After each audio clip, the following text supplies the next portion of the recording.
Marta Anaya, la entrevista. ¿Qué tal? Bienvenidos a la entrevista. Hoy tenemos como invitado a Salvador Guerrero Chiprés. Él es doctor en teoría política por la Universidad de Essex, Inglaterra, y actualmente preside el Consejo Ciudadano para la Seguridad y Justicia de la Ciudad de México. ¿Qué tal, Salvador? Bienvenido a este espacio. Encantado de saludarte, Marta, y ser de utilidad a tu audiencia. A ver, doctor, la institución que tú presides es el vínculo entre la ciudadanía y el gabinete de seguridad. Desde esa perspectiva, ¿tú cómo percibes el ánimo de la gente aquí en la ciudad? Muy buena pregunta, porque eso interpela una metodología básica para tener una buena respuesta. Voy a poner algunas estampas o escenas que me permiten a mí llegar a una conclusión que te compartiré después de ellas. Primera de estas, estuve en una reunión con empresarios de Canacintra hace algún tiempo, hace año y medio, y había 20 de ellos, y todos se quejaban del tema de la seguridad en el país y también incluían a la Ciudad de México. Entonces yo les pregunté, oigan, a ver, ¿y a quiénes de ustedes han asaltado? Y de los 20 que había ahí, levantaron la mano 10. Wow. Y después les dije, ok, ¿y a quiénes han asaltado en los últimos 2 años? Y entonces solamente levantó la mano 1. Entonces es probable que esa muestra es una muestra de empresarios, de personas que tienden a hacer críticas muy vocales respecto de lo que piensan de todas las cosas. Esa es una estampa, hay otras. Y yo participo en el Gabinete de Seguridad que encabeza la doctora Claudia Sheinbaum, nos hace el favor de invitarnos 2 veces a la semana al menos, donde se plantean diversos temas que tienen que ver con la seguridad pública, seguridad ciudadana y con la justicia. Y en esas reuniones yo percibo que hay un conjunto de acciones específicas que están contribuyendo a mejorar la seguridad en los números, pero también en la percepción. Y de aquí paso a otro elemento que yo he notado. En el Consejo Ciudadano vemos 25 consejeros. La mayoría somos empresarios o activistas o periodistas o personas de todos los caminos de la vida. Y en la percepción que participa también la comunidad libanesa y la comunidad judía, todos ellos indican que perciben que hay una mejora muy importante en materia de seguridad en la Ciudad de México con respecto al periodo más crítico de esta, que fue para nosotros el 2018, entre el 2015 y el 2018. Precisamente esta pregunta te la hago porque hemos visto pues brotes de enojo y de rabia incluso en distintos momentos. Bueno, lo vimos en el Estadio Corregidora hace unos momentos, hemos visto masacres y quiero detenerme sobre todo en lo que fue la marcha de las mujeres, de las feministas, pues hace unos días, donde también finalmente no deja de haber, aunque fue muy pacífica en general, no deja de haber mucho dolor detrás, mucho enojo, rabia. En ese sentido, de verdad, tú ves que entre la gente y sobre todo entre las mujeres hay esa tranquilidad, ese gusto, ese disfrute por la vida, o hay enojo y rabia contenida. Bueno, yo creo que hay elementos de ambos aspectos y yo pondría en una canasta el tema de Querétaro. En Querétaro me parece que hay una penetración en las barras de ciertos organismos delictivos que han operado con pues aparente discreción hasta el conflicto allí en Querétaro, que por cierto es una entidad muy conservadora bajo todos los estándares y que fue la única donde, también hay que recordarlo, perdió el presidente Andrés Manuel López Obrador en la elección del 2018. Entonces ahí hay todo un tema que ha podido ser ocultado hasta que ocurrió este evento. Eso me parece un poco distinto porque hay cierta presencia de organismos delictivos de alta peligrosidad. Y en el caso de la Ciudad de México, en el caso de las mujeres, que también es un asunto nacional, por supuesto que hay cosas pendientes. Sigue ocurriendo que 9 de cada 10 incidentes de violencia contra las mujeres, el perpetrador es una persona conocida. Sigue ocurriendo que 6 de cada 7 casos de violencia ocurren en el hogar. Eso sigue pasando y por supuesto que hay que acompañar la reivindicación del acceso a los derechos de las mujeres. Y de ahí paso a la marcha. A mí me parece que la marcha fue muy interesante. Para mí revela una evolución tanto en la manera de articular la manifestación por parte de las diversas colectivas y también en la manera de interactuar con ellas de parte del gobierno de la Ciudad de México. Inclusive me atreví a decirlo y te lo comparto con todo gusto y con toda apertura, me atreví a sugerir que yo habiendo tenido la fortuna de estar en la Escuela en la Kennedy School en Harvard en algún momento, donde se estudian les llaman estudios de caso, que lo que está pasando en la Ciudad de México en general, en estrategia de contención respecto de la incidencia delictiva y en particular en relación con las manifestaciones y más concretamente de manifestaciones de mujeres, hay un ejemplo de capacitación, de planeación logística, de supervisión, de acompañamiento y de cumplimiento de lo que establece el propio protocolo del uso legítimo de la fuerza en sus diferentes versiones. Entonces yo creo que en general hay un avance.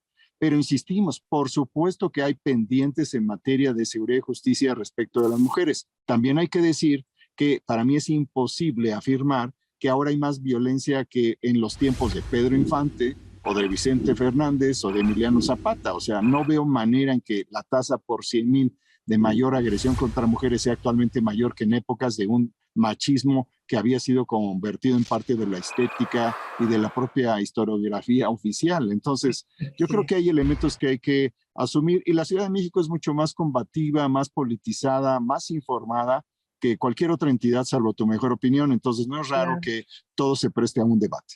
A ver, esta ciudad pues es progresista, es de izquierda. ¿Qué tanto influye esa mirada en la manera en que tienen que contener, por ejemplo, este tipo de manifestaciones que pueden tener violencia, sin duda? Bueno, sin duda alguna, en la medida en que digamos, la cabeza del gobierno pertenece a una generación que es mi generación también, que venimos de ser críticos de lo que pasó en el 68, en el 71, que conocimos muy bien lo que ocurrió después del asesinato de Colosio, que sabemos de la emergencia del ZLN y del EPR 2 años después, y de toda la transición democrática, electoral, política, institucional que ha habido en todas estas décadas.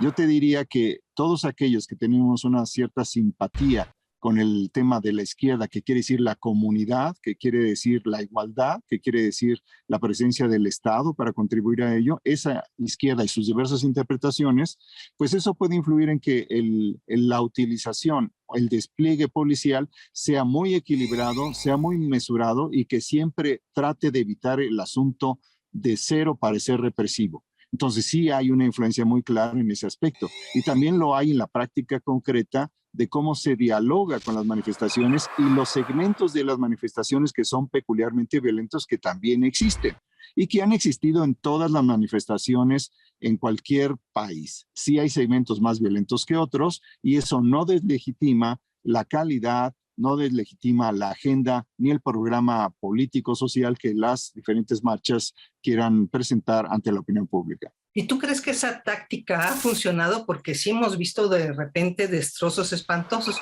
aunque yo diría que la de hace 2 años fue mucho, mucho más violenta que la que tuvimos ahora, ¿no? Bueno, ahí yo estoy de acuerdo contigo. Si analizamos el número de incidentes que ocurrieron, y empiezo del 2019, del 2019, porque ya se anunció en el 2 de octubre, aunque no era una marcha feminista, yo estuve ahí en el corredor de Avenida 5 de Mayo y de Bolívar, y me tocó ver a 2 policías mujeres que salieron en camilla porque les habían arrojado bombas Molotov. Y eso fue una pequeña célula de las que tenían una presencia pues más agresiva dentro de esa marcha, siendo el comportamiento del 99% ordenado y respetuoso, diríamos en general. Entonces, con todo y todo, en estos 3 años yo creo que hay una evolución y ha bajado, al menos eso lo demostró la marcha del 8M, ha bajado la cantidad de violencia. Hubo creo que no más de 5 incidentes, uno de ellos autoprovocado, dirían algunos, por algunas personas que trataron de romper unos vidrios ahí a la salida del Metro Hidalgo. Entonces yo creo que sí hay un cambio en ese sentido. Ahora, no sé si se me escapa un matiz de tu pregunta. Pero ¿qué es lo que está funcionando?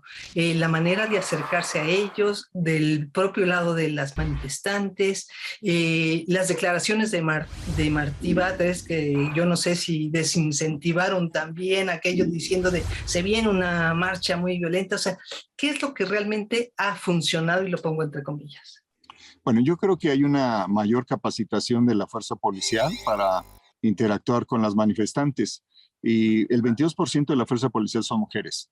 También una novedad es que las mujeres, aunque hay un debate también sobre ello, las mujeres policías dijeron lo que permite que estén en primera plana el día de hoy en muchos medios o en páginas interiores de medios de influencia nacional que se editan desde la Ciudad de México. Ahí se subraya la presencia de la jefa Andrómeda, me parece, ¿no? Entonces, Sí. ahí el planteamiento está muy claro que eso que ocurrió ahí, independientemente del debate, jaló muchísimo la atención. La gran novedad, una de las grandes novedades de esta marcha es que aumentó la cantidad de personas que marcharon pacíficamente y de manera creativa. Y aquí retomo lo que me estás diciendo de Martí Batres. A lo mejor cuando Martí Batres, el secretario de gobierno, afirma que se espera una marcha muy violenta, no necesariamente fue leído por algunas de las manifestantes o por la mayoría como una amenaza de participar, puesto que fueron 75,000 cuando menos las que intervinieron. Pero yo creo que impulsó también una dimensión creativa y es ahí donde yo coloco la resignificación de este proceso de entregar flores a las autoridades, que es un fenómeno fotografiado de los años 60 y 70. Entonces hay una rearticulación simbólica que está siendo utilizada también por las colectivas, quizás en respuesta a esa expresión que en su derecho el secretario de gobierno expresó como representante de la autoridad, eventualmente, y por la evidencia que dijo tener de 15 organizaciones muy violentas, dijo él, que podrían estar participando. Entonces yo creo que sí, eso ha cambiado. Segundo, también hay una capacitación mayor de las mujeres policías. Ya desde la marcha previa, en el 2021, pudimos observar en la calle cómo se acercaban a las personas más violentas, que traían marros, que traían bombas molotov, entonces se le acercaban, les doblaban tantito la mano, los empujaban y se las quitaban. Era una operación muy rápida, muy encapsulada y las separaban, no las detenían a ellas. Y sobre eso también quiero tomar un punto que expresa Nathan Poplavsky, que es integrante del Consejo Ciudadano y presidente de la Canaco. Él dice el día de ayer que, bueno, que ellos esperan que, pues, que se persiga a los responsables de violencia, pero al mismo tiempo no reclama nada en específico. Y aquí mi punto es, y lo digo siempre con mucho respeto para mi amigo Nathan, que en la medida en que si la iniciativa privada o quien se sienta afectado no establece una petición de intervención del Ministerio Público, pues tampoco va a haber más seguimiento de eso. Entonces, por un lado queremos que haya equilibrio, queremos que no haya impacto sobre los comercios y queremos que no haya impunidad. Entonces, tenemos que establecer con mucha inteligencia una prudente situación intermedia en todas esas posiciones, porque hay personas, sí, dentro de los núcleos feministas, que son muy equilibradas, que son muy expresivas, que son también muy creativas, y otras que no necesariamente son muy creativas y solamente tienen como instrumento de simbolización de su inquietud la propia violencia. Oye, ¿qué diferencias has notado entre las marchas, sobre todo la feminista y la de las mujeres, y las marchas donde participan de todo y particularmente muchos hombres que vienen a ser mayoría? ¿Cuál es la gran diferencia que has notado a lo largo de estos 3 años? Bueno, obviamente hay una diferencia central. La exclusividad de género es una. Y no hablo de los 3 años, yo hablo de los 40 años recientes, porque yo mismo participé en muchísimas manifestaciones desde hace cuando menos 40 años y puedo asegurarte que primero hay esa gran diferencia, es una marcha de género, es decir, solamente son mujeres o 99.9% son mujeres. Número dos, hay en esa marcha, a diferencia de lo que ocurre con muchas otras, diversas expresiones ideológicas que están ahí conviviendo en el terreno común de la defensa de las mujeres. Y muchas de esas defensas, o algunas de ellas, o algunas actoras, o voceras de ese movimiento, pues simpatizan con posiciones distintas a las del gobierno, posiciones cercanas, posiciones intermedias, posiciones que creen que no tienen nada que ver con la ideología, pero que de alguna manera reivindican a través de su marchar, de su reivindicación de los derechos de las mujeres frente a las vulnerabilidades de la violencia, están reivindicando también pues una diferencia respecto de alguna u otra autoridad. Y yo creo que la mayor diferencia que hay que reivindicar respecto de los perpetradores de la violencia. Entonces, todas estas manifestaciones coinciden en una misma manifestación y yo creo que esa es una diferencia de otras muchas marchas, que en el terreno común de lo femenino o de los valores de la mujer o de los feminismos, hay feminismos más de derecha, más de izquierda y de ultraizquierda. Entonces hay un conjunto de expresiones ideológicas que están transcurriendo y transitando en el mismo espacio. Y otra diferencia también es que es una marcha en varios tiempos. Si tú observas, este año comenzó a aparecer la presencia de algunos organismos medio partidarios por ahí que hacen una marchita antes. que hacen un performance en el Zócalo, que en vez de ir a las 4 van a las 2, van a la 1, van en otro momento, y esa también es otra diferencia respecto de otras marchas convencionales que existían o que han existido en los últimos 40 años. Ya. Oye, por cierto, ¿a ti te gusta que se amuralle la ciudad y sus distintos monumentos, el Zócalo y demás? ¿Qué piensas de eso? Pues a mí en particular me parece que la propia autoridad está en muchos dilemas. En el caso de la Presidencia de la República, pues ellos consideran que, tal vez es mi interpretación como un simple observador, voy a decir que en el caso de la Presidencia de la República consideró que era más dañino ver incendiada la puerta de Palacio Nacional que ver pintarrajeadas las plataformas, lo de acero que ahí pusieron. Yo creo que hay una valoración político-simbólica. Entonces, ¿qué es peor? Una u otra cosa. Entonces, yo creo que la valoración del Poder Federal fue esa y por eso pusieron eso. Y en el caso de los comerciantes, por ejemplo, en un hotel muy conocido de Avenida Juárez, pues yo creo que también lo pidieron, porque también ellos dicen, pero van a romper los vidrios. Y entonces, ¿qué va a pasar? Y en el caso de los monumentos de la Ciudad de México, pues hay una valoración, por ejemplo, en la Victoria Alada o el ángel la columna del ángel o el ángel de la independencia, hay una valoración sobre, se le metió, no sé, 25, 36 millones de pesos al arreglo y pues se va a perder ahí en el desarreglo después de la marcha, ¿no? Entonces hay diferentes valoraciones que conviven, unas de iniciativa privada, unas del Poder Federal y unas del Poder local. Ahora, estamos a mitad de sexenio. Vienen los momentos pues más complicados para el gobierno actual, porque bueno, la esperanza transita y hay, digamos, desgaste del gobierno. No todo se puede cumplir. Entonces, en esta etapa suelen venir, digamos, ya las complicaciones de un gobierno y suelen salir mucho más a la calle. ¿Qué se dice en el Gabinete de Seguridad? ¿Qué has escuchado con vistas precisamente a ese ambiente social que pudiera estarse calentando? Pues yo tengo la impresión, y por los datos y también por las mediciones de percepción que publica, insisto, el INEGI, que en la Ciudad de México hay una percepción bastante distinta que muchas otras entidades. Aquí en la Ciudad de México, inclusive según yo lo percibo y lo veo en los datos, la autoridad o el prestigio o la reputación asociada a la autoridad de gobierno es bastante alta, es muy sólida, y hablo inclusive de segmentos educados. Hablo de empresarios, hablo de columnistas, hablo de, digamos, organismos de la sociedad civil, algunos de ellos que participan en el Consejo Ciudadano. Yo percibo que hay una solidez de la reputación asociada a la actividad del gobierno de la Ciudad de México, asocian valores de disciplina, de valor, de orden, etcétera, y que se reflejan también en la incidencia delictiva. Insisto, eso es un dato muy importante, ha disminuido 50% los delitos de alto impacto, y si me preguntan por qué, pues es no solo por la estrategia en general, el de políticas públicas sociales, o que haya coordinación en la Fiscalía, la Secretaría de Seguridad Ciudadana, o con autoridades federales, que es algo que ocurre por primera vez en la historia de la Ciudad de México desde fines de los años 80, eso hay que ubicarlo también. Yo creo que también hay un elemento clave que le recomiendo al gobierno de Querétaro, que hay que detener a los responsables, ¿verdad? Hay que detener a las personas que son generadores de violencia, que pueden pertenecer a organismos delictivos de alta peligrosidad. En la Ciudad de México se han detenido como a 109.